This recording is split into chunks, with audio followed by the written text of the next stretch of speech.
ಮಾಡಿ ನಿಮ್ಮ ಹೆಸರು ಹೇಳ್ರಿ ಹೇಳಿ. ನಮಸ್ತೆ ನಮಸ್ತೆ ಎಲ್ಲರಿಗೂ. ನನ್ನ ಹೆಸರು ನೇತ್ರಾ ರಾಜ್ನಾ ಅಂತ.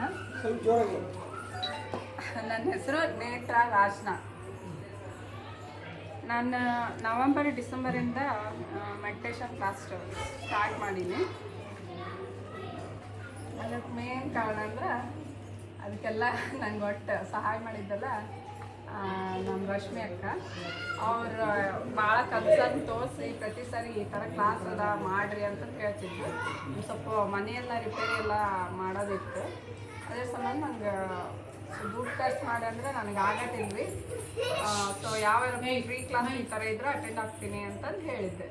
ಆಯಿತು ಸರಿ ಅಂತಂದು ಅವರು ನವೆಂಬರ್ ಡಿಸೆಂಬರ್ ಒಳಗೆ 41 ಡೇಸ್ ಪತ್ರಿ ಸರ್ದು ಬರ್ತ್ಡೇ ಅದ ಹಿಂಗೆ ಅಂತಂದು ಒಂದು ಫ್ರೀ ಕ್ಲಾಸ್ ಸ್ಟಾರ್ಟ್ ಆಗೈತೆ ರೀ, ನೀವು ಜಾಯ್ನ್ ಆಗ್ರಿ ಎಷ್ಟೊತ್ತಿದ್ರು ಅಂತಂದು ಹೇಳಿ ಅವ್ರು ನನಗೆ ಸಜೆಸ್ಟ್ ಮಾಡಿದ್ರು.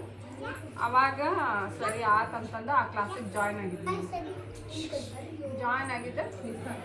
ಆವಾಗಿಂದ ಒಂದು ಸಾರಿ ಸಂಜೆ ಹೊತ್ತು ಈ ಟೈಮ್ ಒಳಗನ ಒಂದು ಗೈಡೆಡ್ ಮೆಡಿಟೇಷನ್ ಹನುಮಾನ್ದು ಯೂಟ್ಯೂಬ್ ಒಳಗೆ ಹಾಕ್ಕೊಂಡು ಮೆಡಿಟೇಷನ್ ಮಾಡುವಾಗ ಅದು ಫ್ರಂಟ್ ಪೇಜ್ ಒಳಗೆ ಒಂದು ಹನುಮಾನ್ ಪೋಸ್ಟರ್ ಇತ್ತು. ಅದು ಜಸ್ಟ್ ನಾನು ನೋಡಿ ಆತು ಗೈಡೆಡ್ ಮೆಡಿಟೇಷನ್ ಕೂತೆ, ಇಯರ್ಫೋನ್ ಹಾಕ್ಕೊಂಡು ಕೂತಿದ್ದೆ. ಆ ಮೆಡಿಟೇಷನ್ ಮಾಡುವಾಗ ಈ ಥರ ಎಲ್ಲ ಕೈ ಲಾಕ್ ಮಾಡಿರ್ತಾರೆ ಹನುಮಾನ್. ಆ್ಯಕ್ಚುಲಿ ಆ ಪೋಸ್ಟರ್ ಒಳಗೆ ಈ ಹೇರ್ಸ್ ಎಲ್ಲ ಹಿಂಗೆ ಬಿಟ್ಟು ಈ ಥರ ಲಾಕ್ ಮಾಡಿರ್ತೀರಲ್ಲ, ನಾವು ದಾನ ಮಾಡುವಾಗ ಈ ಥರ ಲಾಕ್ ಮಾಡ್ಕೊಂಡು ಕೂತಿರ್ತೀವಲ್ಲ, ಹಂಗೆ ಕೂತಿದ್ರು. ನಾನು ಅದು ಫೀಲ್ ಮಾಡ್ಕೊತ ಅವ್ರು ಹೇಳ್ತಿರ್ತಾರಲ್ಲ ಗೈಡೆಡ್ ಮೆಡಿಟೇಷನ್ ಹೇಳ್ತಿರ್ತಾರೆ ಅವರು, ಆ ಥರ ಮಾಡ್ಕೊಂಡು ಕೂತಿದ್ದೆ. ಅವ್ರು ಏನು ಹೇಳ್ತಾರೆ ಅದ್ರ ಬಗ್ಗೆ ಕೇಳ್ತಿದ್ದೆ. ಆ ಸ್ಟಾರ್ಟಿಂಗ್ ಫುಲ್ಲು ಭಯ ಆಗೋಕೆ ಕೂತಿತ್ತು ನನಗೆ. ಆ ಮೆಡಿಟೇಷನ್ ಒಳಗೆ ಅವ್ರು ಏನು ಹೇಳ್ತಿದ್ರು, ತೆಗಿಬೇಡ್ರಿ ಭಯ ಆಗುತ್ತೆ, ಬಟ್ ನೀವು ಕಣ್ಣು ಒಟ್ಟೆ ತೆಗಿಬೇಡ್ರಿ ಅಂತಂದು ಹೇಳ್ತಿದ್ರು. ಸರಿ ಆತಂತಂದು ಎಷ್ಟು ಭಯ ಅದು. ಆ್ಯಕ್ಚುಲಿ ಅವತ್ತು ಮನೆ ಒಳಗೆ ಯಾರೂ ಇರಲಿಲ್ಲ, ನಾನೇ ಒಬ್ಬಕ್ಕೆ ಇದ್ದೆ. ಎಲ್ಲ ಅವರು ನಮ್ಮ ಮನೆಯಲ್ಲೆಲ್ಲ ರಿಲೇಷನ್ ಮನೆಗೆ ಬಂದಿದ್ರು, ನಾವು ಒಬ್ಬಕ್ಕೆ ಇದ್ದೆ. ಜಸ್ಟ್ ಹಿಂಗೆ ಕೈ ಈ ಥರ ಲಾಕ್ ಮಾಡಿರ್ತೀವಲ್ಲ ಹನುಮಾನ್ ಪೋಸ್ಟರ್ ಆ ಥರನೇ ಇತ್ತು. ನಂಗೆ ಅದು ಫಸ್ಟ್ ಸ್ಟಾರ್ಟಿಂಗ್ ಅದಾ ಪೋಸ್ಟರ್ ಅಂತ ನಂಗೆ ಲಕ್ಷ ಬಂದಿಲ್ಲ. ಒಂದೊಂದು ಸಾರಿ ನಾವು ಕಣ್ಣಿಂದ ನೋಡ್ಲಾಕ ಮನಸ್ಸು ಎಷ್ಟು ಆಗ್ತಿರ್ತಂದ್ರೆ ಅದೇ ಹನುಮಾನ್ನ ಈ ಥರ ನನ್ಗೆ ಕಾಣಿಸ್ತಿದ್ದ. ನಾವು ಇಷ್ಟು ದೊಡ್ಡ ಮನುಷ್ಯರಲ್ಲ, ನಾನು ಯಾವ ಥರ ಅನ್ನಿಸ್ತದನ್ನು ನನಗೆ ಫೀಲ್ ಎಕ್ಸ್ಪೀರಿಯನ್ಸ್ ಯಾವ ಥರ ಆಗ್ತದಂದ್ರೆ ಈ ಕೈ ಹಿಂಗೆ ಇದು ಮಾಡ್ಕೊಂಡಿರ್ತೀವಲ್ಲ ಲಾಕು, ಆ ಹನುಮಾನ್ ಕೈ ಒಳಗೆ ನಾನು ಕೂತೀನಿ. ಹೆಂಗೆ ಅನ್ಸುತ್ತೆ ಹೇಳ್ರಿ, ಎಷ್ಟು ಒಳ್ಳೆ ಫೀಲ್ ಅಲ್ಲ ಅದು. ಹಾಂ ಅದು ಅಲ್ಲ, ಹನುಮಾನ್ ಎಷ್ಟು ದೊಡ್ಡವನು ಇರ್ಬೇಕು ಹೇಳ್ರಿ ಸರ್.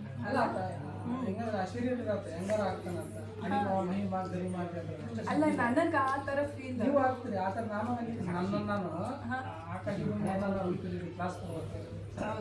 ಅಷ್ಟು ಶಕ್ತಿ ಬರುತ್ತೆ, ಅದೇ ಧ್ಯಾನ. ಪ್ರತಿಯೊಬ್ಬರು ಕೂಡ ಬಟ್ ಅದ ಫಸ್ಟ್ ಎಕ್ಸ್ಪೀರಿಯನ್ಸ್, ಆ ಮೆಡಿಟೇಷನ್ ಫಸ್ಟ್ ಎಕ್ಸ್ಪೀರಿಯನ್ಸ್. ಕೂತಿದ್ದೀನಿ ಆ ಕೈ ಒಳಗೆ, ಹನುಮಾನ್ ಕೈ ಒಳಗೆ ಇಲ್ಲಿ ಕೂತೀನಿ ನಾನು. ಇಲ್ಲಿ ಕೂತ್ಕೊಂಡು ಮೆಡಿಟೇಷನ್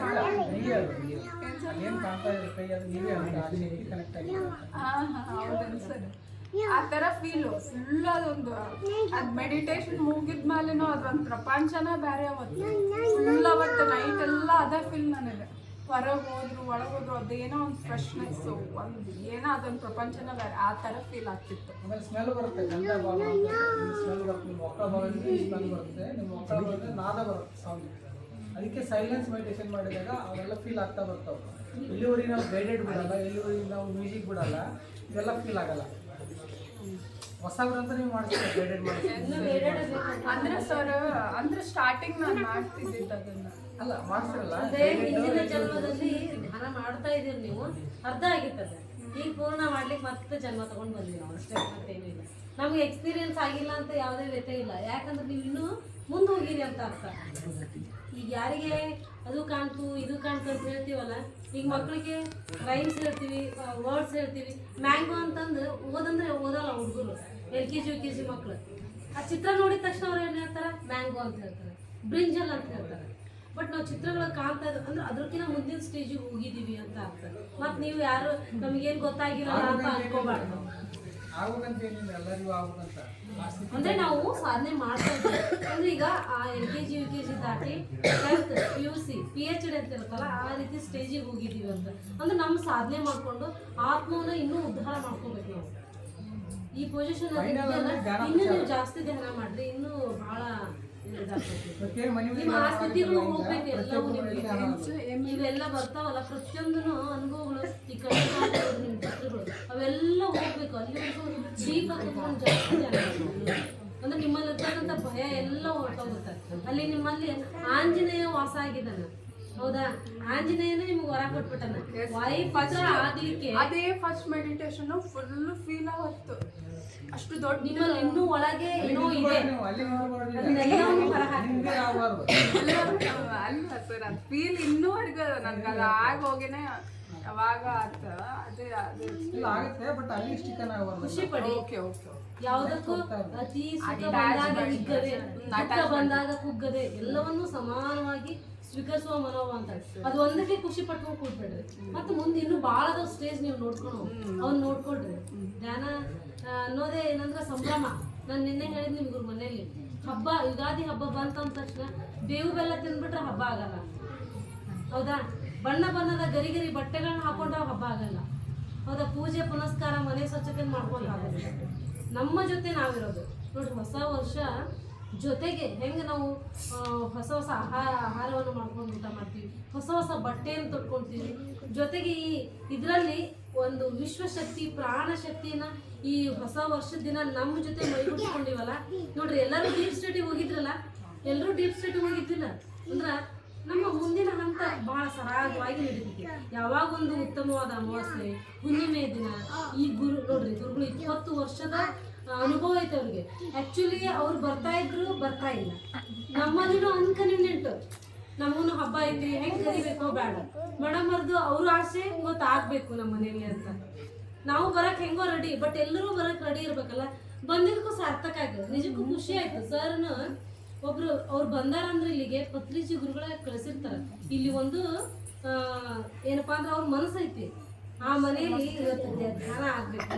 ಚಿಕ್ಕ ಮಕ್ಕಳಿಂದ ಹಿಡಿದು ವೃದ್ಧರವರೆಗೂ ಮಾಡಬಹುದಾದಂತ ಅತ್ಯಂತ ಸರಳ ಸುಲಭ ಧ್ಯಾನ ಯಾವುದಂದ್ರೆ ಆನಾಪಾನಸತಿ ಧ್ಯಾನ. ಬರೀ ಹೇಳ್ತಾ ಇದೀವಿ, ಇವತ್ತೆಲ್ಲರೂ ಒಟ್ಟುಗೂಡಿ ಮಾಡಿದ್ವಲ್ಲ, ನಾವು ಖುಷಿ ಆಯ್ತಿಲ್ರಿ ನಮ್ಗೆ. ಅದೇ ನಾವೇನಂದ್ರೆ ನನಗೆ ಆಗಲಿಲ್ಲ ಅಂತ ಕೂರಂಗಿಲ್ಲ, ಬರೀ 1 ಗಂಟೆ ಮಾಡಿದ್ರೆ ಎದಕ್ಕೂ ಸಾಲಂಗಿಲ್ಲ. 1 ಗಂಟೆ ಕನಿಷ್ಠ 3 ಗಂಟೆ ಕುತ್ಕೊಂಡು ಧ್ಯಾನ ಮಾಡಬೇಕು. ಜಸ್ಟ್ ರಿಲ್ಯಾಕ್ಸ್ ಆಗ್ತೀವಿ ನಾವು 1 ಗಂಟೆಗೆ. ಬರೀ 1 ಗಂಟೆ ಧ್ಯಾನ ಮಾಡೋದು ರಿಲ್ಯಾಕ್ಸೇಷನ್ಗೆ ಮಾತ್ರ. ಅದು 2 ಗಂಟೆ 3 ಗಂಟೆ ಒಂದು ಸಿಟ್ಟಿಂಗ್ 3 ಅವರ್ ಕುತ್ಕೊಂಡು ಮಾಡ್ಬೇಕ್ರಿ. ಈಗಾಗಲೇ ನಾವು ಮಂಡಲ ಧ್ಯಾನ ಮಾಡ್ತಾ ಇದ್ದೀವಿ, 2ನೇ ಮಂಡಲ ಧ್ಯಾನದ ಕೊನೆ ಹಂತದಲ್ಲಿದ್ದೀವಿ. ಮಾಡೋಣ ಇದೊಂದು ಒಂದು ಗಂಟೆ ಮಾಡಿ, ನಂತರ ದಿನಗಳಲ್ಲಿ 2 ಗಂಟೆ 3 ಗಂಟೆಗಳ ಕಾಲ ಮಾಡಿ ನಾವು ಕೂಡ ಏನಪ್ಪಾ ಅಂದ್ರೆ ಥರ್ಡ್ ಐ ಮಾಸ್ಟರ್ ಸರ್ ಥರ ನಾವು ಥರ್ಡ್ ಐ ಮಾಸ್ಟರ್ ಆಗೋಣ. ನಾವೆಲ್ಲರೂ ಏನಪ್ಪಾ ಅಂದ್ರೆ ಭೂಮಿ ಮೇಲೆ ಬಂದಿರೋದು ಕೇವಲ ಮಾನವರಾಗಕ್ಕೆ ಅಷ್ಟೇ ಅಲ್ಲ, ದೇವರುಗಳಾಗಕ್ಕೆ ಬಂದಿವಿ. ಅದಕ್ಕೆ ಪತ್ರಿಜಿ ಗುರುಗಳು my dear friend and my dear master and my dear god ಅಂತಂದು ಎಲ್ಲರೂ ನಾವು ಮಾಸ್ಟ್ರು, ಎಲ್ಲರೂ ಗಾಡ ನಾವು. ಅದಕ್ಕೆ ಎಷ್ಟು ಚೆನ್ನಾಗಿ ಸಂಬೋಧನೆ ಮಾಡಿದ್ದಾರೆ ನೋಡ್ರಿ ಅವರು. ಏ ಬಾರೋ ಹೋಗೋ ಅಂತ ಕರೆಯಲ್ಲ, ಮಾಸ್ಟರ್ ಬನ್ನಿ ಅಂತ ಕರೀತಾರೆ. ನಮ್ಮಲ್ಲಿ ನಡೆ ನುಡಿ ಶುದ್ಧ ಇರಬೇಕು. ಮೊದಲಿಗೆ ಯಾರನ್ನು ಕೂಡ ಒಂದು ಚಿಕ್ಕ ಮಕ್ಕಳು ಇದ್ರು ಕೂಡ ಏ ಅಮೋಘ ಮಾಸ್ಟರ್ ಬಾಯಿಗೆ ಅಂತ ಕರೀತಾರೆ. ಏನಾದರೂ ಪಿರಾಮಿಡ್ ವ್ಯಾಲಿಗೆ ಇಲ್ಲೆಲ್ಲ ಹೋದ್ರು ನೋಡಿದ್ರೆ ಅದೊಂಥರ ಹಬ್ಬ ಹೆಂಗಿರುತ್ತೆ ಅಂದ್ರೆ ಜಾತ್ರೆ ಇರ್ತೈತ್ರಿ. ಜಾತ್ರೆಯಾಗಿ ನೋಡ್ತಿರ್ತೀವಿ, ಹೆಂಗೆ ನೋಡ್ತಿರ್ತೀವಿ, ಓ ಅನ್ನೋ ಶಬ್ದ ಕೇಳ್ತಿರ್ತೀವಿ, ಕಿವಿ ಮರ್ರ ಅನ್ನೋ ಸುದ್ದಿ, ಆಮೇಲೆ ಧೂಳು ದುಮ್ಮ ಅನ್ನೋದು ನೋಡ್ತಿರ್ತೀವಿ. ಯಾಕಂದ್ರೆ ಬಂದೆಪ್ಪ ಈ ಗದ್ದಲ್ದಾಗ ನೋಡ್ಬೇಕ್ರಿ ಪಿರಾಮಿಡ್ ವ್ಯಾಲಿ ಕಡ್ತಾಲಲ್ಲಿ ಹೋಗ್ಬಿಟ್ರೆ ಎಲ್ಲ ಸ್ವರ್ಗಕ್ಕೆ ಬಂದಿವೇನು. ಮೊನ್ನೆ ಲಲಿತಾ ಸಹಸ್ರನಾಮ ಆಯ್ತಲ್ಲ, ಸ್ವರ್ಗ ಆಯ್ತಿಲ್ರಿ ಅದೊಂಥರ. ಅದೇ ಸ್ವರ್ಗದಾಗ ಅಲ್ಲಿ ಎಷ್ಟು ಜನ ಇದ್ವಿ, ಒಂದು 25-30 ಜನ ಇದ್ವಿ. ಲಕ್ಷಾನುಗಟ್ಲೆ ಜನ ಸ್ವರ್ಗದಾಗ ತೇಲಾಡಕ್ ನಿಂತೀವನಪ್ಪ ಅಂತ ಅನುಭವ ಆಗ್ತೈತಿ. ಆ ಸ್ವರ್ಗದಲ್ಲಿ ತೇಲಾಡ್ಬೇಕಂದ್ರೆ ನಾವು ಎಲ್ಲಿ ಹೋಗ್ಬೇಕಾಗಿಲ್ಲ, ನಮ್ಮ ಜೊತೆ ನಮ್ಮ ಶ್ವಾಸವನ್ನು ಗಮನಿಸಿದ್ರೆ ಸಾಕು ನಾವು ಸ್ವರ್ಗ ಸುಖವನ್ನು ಅನುಭವಿಸ್ತೀವಿ. ಇದಕ್ಕೆ ಸರ್ಗೆ ಆತ್ಮಪೂರ್ವಕವಾಗಿ ಅನಂತ ಧನ್ಯವಾದಗಳು ಸಲ್ಲಿಸ್ತೀವಿ. ಯಾಕಂದ್ರೆ ಅವರ ಆತ್ಮ ಖುಷಿಯಿಂದ ಬಂದಿದೆ. ಲಕ್ಷ್ಮೀ ಮಾಸ್ಟರ್ ಮನೆಗೆ ನೋಡಿ 2 ಮಾಸ್ಟರ್ ರೆಡಿ ಇದ್ದಾರೆ, ಹೌದಾ? 2 ಮಾಸ್ಟರ್ 2 ಆತ್ಮ ಇವ್ರನ್ನ ಕುಂದ್ರಿಸ್ಕೊಟ್ಟಿಲ್ರಿ. ಅವರು ಮೊನ್ನೆ ಬಂದವರು ಬೆಂಗಳೂರಿಗೆ ಹೋಗ್ಯಾರ. ಅವರು ಬೆಂಗಳೂರಿಗೆ ಬಂದ್ರೂ ಸಹಿತ ಅವ್ರನ್ನ 2 ಆತ್ಮಗಳು ಕರೆಸ್ಕೊಂಡಾವ ಇಲ್ಲಿಗೆ, ಹೌದಾ? ನಿಮಗೆ ಅನಂತಪೂರ್ವಕ ಧನ್ಯವಾದಗಳು ಸರ್. ರಿಯಲಿ 11ನೇ ತಾರೀಕು ಏಪ್ರಿಲ್ 11 ಕಿಷ್ಕಿಂದ ಆಂಜನೇಯ ಬೆಟ್ಟಕ್ಕೆಲ್ಲ ಹೋಗಲ್ರಿ ಟ್ರೆಕ್ಕಿಂಗ್. ಆಲ್ಮೋಸ್ಟ್ ಟ್ರೈ ಮಾಡಿದ್ವಿ, ನೆಗೆಟಿವ್ ಬೇಡ, ಹೋಗ್ತೀನಿ ಅಂತ ಅನ್ಕೊಳ್ಳಿ ಅಷ್ಟೇ. ಅದೇನೇ ಇರಲಿ ಮನೆಯಲ್ಲಿ 108 ಎಲ್ಲರಿಗೂ ಒಂದೊಂದು ಸಮಸ್ಯೆಗಳು ಇರ್ತಾವೆ. ಅದು ಯಾವುದೋ ಅನ್ಕೊಂಡು ಆಯ್ತು ಬರ್ತೀನಿ ಅಷ್ಟ, ಆ ಟೈಮ್ ಹೆಂಗಿರುತ್ತೆ ಅವಾಗ ವಿಚಾರ ಮಾಡ್ರಿ, ಯಾವುದಕ್ಕೂ ವರಿಬೇಡ. ಶನಿವಾರ ಐತಿವಾರ ಇರ್ತಾ ಐದಾರು ಬಂದು ಆರಾಮ ರೆಸ್ಟ್ ಮಾಡೋದು ಮನೆಗೆ ಸರ್ ಇನ್ನು ಪತ್ರಿಜಿ ಅವ್ರದ್ದು ಎಕ್ಸ್ಪೀರಿಯನ್ಸ್ ಹೇಳಂದ್ರೆ. ಆಮೇಲೆ ಇವತ್ತು ಪ್ರತಿದಿನ ರಾತ್ರಿ 10 ಗಂಟೆ 10 ನಿಮಿಷದಿಂದ 11 ಗಂಟೆ 11 ನಿಮಿಷ 45 ಗಂಟೆ ಮಾಡ್ತಾ ಇದ್ವಿ ಈಗ ನಾವು. ನೈಟ್ ಜಾಯ್ನ್ ಆಗ್ಬೋದು. ಜೂಮ್ ಕ್ಲಾಸ್ ಇರುತ್ತೆ, ಒಂದು ತಾಸು ಗ್ರೂಪಲ್ಲಿ ಮಾಡಿದಾಗ ಸ್ವಲ್ಪ ಎನರ್ಜಿ ಜಾಸ್ತಿ. ಈಗ ನಾವು ನಿಮಗೆ ಮನೆಗೆ ಮಾಡ್ರಿ ಅಂತ ಹೇಳ್ತಿರ್ತೀವಲ್ಲ, ಇಲ್ಲಿ ಮಾಡೋದ್ರಿಂದ ಮನೆಯಲ್ಲಿ ಮಾಡಿದಾಗ ಸ್ವಲ್ಪ ಗ್ರೂಪ್ ಮಾಡಿದ್ರೆ ಈಗ ನಿಮ್ಮಲ್ಲೇ ಎಷ್ಟೊಂದು ಬದಲಾವಣೆಗಳು ಆಗಿದಾವೆ. ವಿಡಿಯೋ ಮಾಡಿ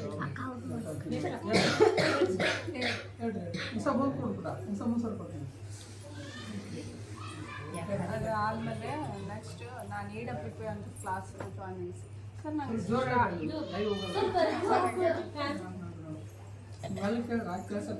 ಸರಿ ಸರ್ EWP ಅಂತ ಕ್ಲಾಸ್ ಜಾಯ್ನ್ ಆಗಿದ್ದೆ.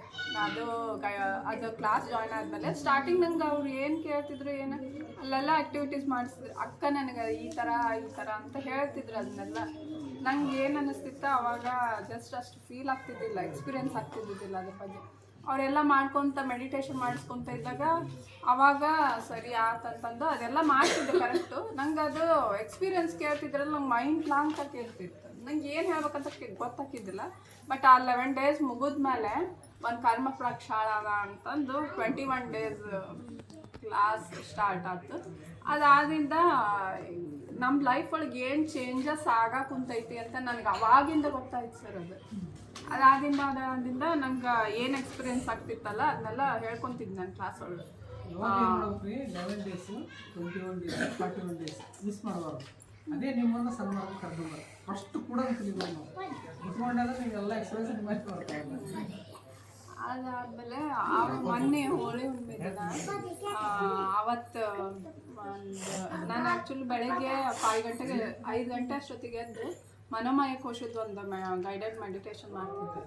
ಅದು ಆ್ಯಕ್ಚುಲಿ ಮಾಡಿದಾಗ ಫುಲ್ಲು ಸಂಜೆ ಅಷ್ಟೊತ್ತಿಗೆ ಮಧ್ಯಾಹ್ನ ಅಷ್ಟೊತ್ತಿಗೆ 1 ಅವರ್ ನಿದ್ದೆ ಮಾಡಿ ಹೇಳ್ತಿದ್ದೆ. ಮತ್ತು ಸಂಜೆ ಅಷ್ಟೊತ್ತಿಗೆ ಫುಲ್ಲು ಟಯರ್ಡ್ ಆಗಿಬಿಡೋದು. ಎಷ್ಟು ಟಯರ್ಡ್ ಆಕಿತ್ತಂದ್ರೆ ಏನೋ ವಸ್ತು ಇತ್ತಂದು ಪಕ್ಕಕ್ಕೆ ಎತ್ತಿಡಕ್ಕೆ ಹೋಗಿದ್ದಿಲ್ಲ ನನಗೆ. ಅಷ್ಟು ಟಯರ್ಡ್ ಅನ್ಸೋದು, ಒಂಥರ ಲೇಸಿನೆಸ್ ಆಗ್ಬಿಡೋದು, ಅಷ್ಟು ಟಯರ್ಡ್. ಅದಾನ ಗೈಡೆಡ್ ಮೆಡಿಟೇಷನ್ ಆ ಥರ ಮಾಡೋದ್ರಿಂದ ಎಲ್ಲ ರಿಲೀಸ್ ಆಗ್ತಿರ್ತಾ ಆಗೋದು ಒಳ್ಳೇದಂತ ಹೇಳಿದ್ರು ಅವರು. ಆದಮೇಲೆ ನೀರು ಬರ್ತಿದ್ದಿಲ್ಲ ಸರ್, ಬಾಡಿ ಫುಲ್ಲು ಟಯರ್ಡ್ ಅನ್ಸೋದು, ಬಾಡಿ ಕ್ಲೆನ್ಸಿಂಗ್ ಕರ್ಮ ಪ್ರಕ್ಷಾಳನ ಯಾರು ಮಾಡ್ತೀವಿ ಅದು ಬಾಡಿ ಕ್ಲೆನ್ಸಿಂಗ್ ಆ ಥರ ಆಗುತ್ತಿತ್ತು. ಆಮೇಲೆ ಹೋಳಿ ಹುಣ್ಣಿಮೆ ದಿನ ಬೆಳಿಗ್ಗೆ ಹೇಳಿದ್ನಲ್ಲ 5 ಗಂಟೆ ಎದ್ದು ಮೆಡಿಟೇಷನ್ ಮಾಡ್ತಿದ್ವಿ. ಮಧ್ಯಾಹ್ನ 11-12 ಗಂಟೆ ತನಕ ಕೆಲಸ ಆಗ್ತಿತ್ತು. ನೆಕ್ಸ್ಟ್ 1/2 hour ಕೂತಿದ್ದೆ ಧ್ಯಾನಕ್ಕೆ. ಆ್ಯಕ್ಚುಲಿ ಕೂತಂತಕ್ಕೆ ಇಲ್ಲ, ಒಂದು 1/2 hour ರೆಸ್ಟ್ ಮಾಡಿ ಎದ್ಬಿಡೋಣ, ಇಲ್ಲ ಮತ್ತೆ ಧ್ಯಾನ ಮಾಡುವಾಗ ನಿದ್ದೆ ಬಂದಂಗೆ ಆಗುತ್ತಾ ಅಂತ ಅಂದ್ಕೊಂಡು ನಾ ಏನು ಮಾಡಿದೆ, ಸ್ವಲ್ಪ ಹಂಗೆ ಅನ್ಸೋದು. ಇಲ್ಲ ಒಂದ್ಸಲ ಕೂಡ ಅನ್ನಿಸ್ತಿತ್ತು, ಒಂದ್ಸಲ ಇಲ್ಲ ಮಲ್ಲಿಗೆ ಎದ್ಬಿಡು ಟಯರ್ಡೆಲ್ಲ ಹೋಗುತ್ತಾ ಅನ್ಸ್ಕೊಂತಿತ್ತು. ಎದ್ದು ಒಂದು 1/2 hour ಮಲ್ಲಿಗೆ ಎದ್ಬಿಡೋಣ, ಆಮೇಲೆ ಟಯರ್ಡ್ ಹೋಗುತ್ತಾ ಅಂತಂದು ಹೇಳಿ ನಾವು ಒಂದು 1/2 hour ಮಲ್ಲಿಗೆ ಎದ್ರಾತಂತಂದು ಮಲ್ಕೊಂಡಿದ್ದೀನಿ. ಮಲ್ಕೊಂಡಾಗ ಪತ್ರಿಜಿ ಸರ್ ಈ ಕಲರ್ ಜುಬ್ಬ ಹಾಕಿದ್ದಾರೆ, ಫುಲ್ಲು ಶೈನಿಂಗ್ ಅದು, ಅಷ್ಟು ಕ್ಲಿಯರಾಗಿ ಕಾಣ್ತದರು ನನಗೆ. ಇಲ್ಲ ನಿನ್ನ ಕೈಲಾಗುತ್ತಾ, ಮಲಗಬೇಡ, ಎದ್ದೇಳು, 3 hours ದಾನ ಮಾಡು ಅಂತಂದು ಹೇಳ್ದಂಗೆ ಅಂತ.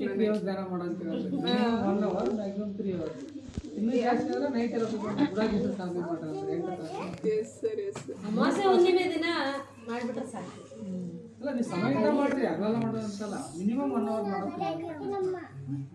ಅವತ್ತಷ್ಟು ಆಯ್ತು ಸರ್. ಅದಾದ್ಮೇಲೆ ಆಮೇಲೆ ನಂಗೆ ಎದ್ದು ಕೂತ್ರೆ ಒಂದು ಸ್ವಲ್ಪ ನೀರಿಲ್ಲ, ಫುಲ್ ಅಲರ್ಟ್ ಮತ್ತೆ ಮೆಡಿಟೇಷನ್ ಮಾಡೋಕ್ಕೆ. ಆಮೇಲೆ ನೈಟ್ ಕಾದ ಹೇಳಿದ್ನಲ್ಲ ಕರ್ಮ ಪ್ರಕ್ಷಾಳನ ಆನ್ಲೈನ್ ಕ್ಲಾಸ್ ಇತ್ತಂತಂದು ಅವತ್ತು ಕೂತಿದ್ದೆ. ಕೂತೊಂದು 10 ನಿಮಿಷಕ್ಕೆ ಈ ಥರ ಇಲ್ಲಿಂದ ಇಲ್ಲೇ ಯಾರ ಹಿಂಗೆ ಲಾಕ್ ಮಾಡ್ದಂಗೆ ಆಗ್ಬಿಟ್ಟೈತೆ. ಅದು ಹೆಂಗಂದ್ರೆ ವಿಕ್ರಮ್ ಬೇತಾಲ್ಗೆ ಲಾಕ್ ಮಾಡ್ತಾರಲ್ಲ ಆ ಥರ ಇಲ್ಲೆಲ್ಲ ಫುಲ್ಲು ಭಾರ, ಯಾರೋ ಹತ್ತು ಕೂತಂಗೆ ಅನ್ನಿಸ್ಬಿಟ್ಟೈತೆ ನನಗೆ. ಹಂಗೆ ಆಜು ಬಾಜು 1-2-3 ಜನ ಅದಾರ. ನಂತರ ಅದು ಬೇರೆ ಕಲರ್ ಏಂಜಲ್ಸ್ ಸರಿ ಏಂಜಲ್ಸ್ ಅಲ್ಲ, ನನಗೆ ಸ್ವಲ್ಪ ಸಿಟ್ಟು ಜಾಸ್ತಿ ಇತ್ತು. ಸಿಟ್ಟು ಮತ್ತೆ ಎಲ್ಲ ಕಡಿಮೆ ಆಗ್ತೈತಿ ಜನ ಸ್ವಲ್ಪ ಈಗೋ ಜಾಸ್ತಿ ಇತ್ತು. ನನಗೆ ಆ ಥರ ಅನ್ನಿಸ್ತಿತ್ತು.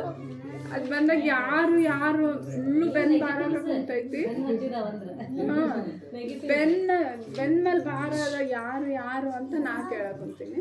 ಅಷ್ಟೊತ್ತಿಗೆ ಅವರು ಹೇಳಿದ್ರು, ಇದು ಅರಿಷಡ್ ವರ್ಗ, ನೀನು ಇದೆಲ್ಲ ಬಿಟ್ಬಿಡು, ನೀನು ಇದೆಲ್ಲ ಬಿಡು, ನಿನ್ನ ಲೈಫ್ ಆರಾಮಾಗಿ ನಡೆಯುತ್ತ ಅಂತಂದು ಹೇಳ್ದಂಗೆ ಆಯ್ತು ಸರ್